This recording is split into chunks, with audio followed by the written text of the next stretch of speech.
সময় তো হয়নি তোমার, শোনোনি তো কান পেতে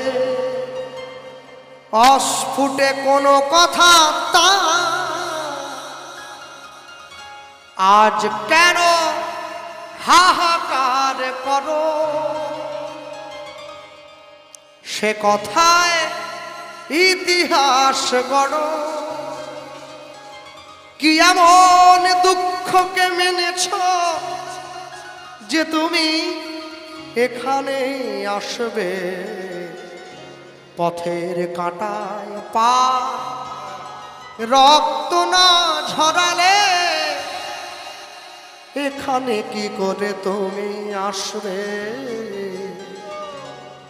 কফোঁটা চোখের জল ফেলেছ যে তুমি ভালোবাসবে।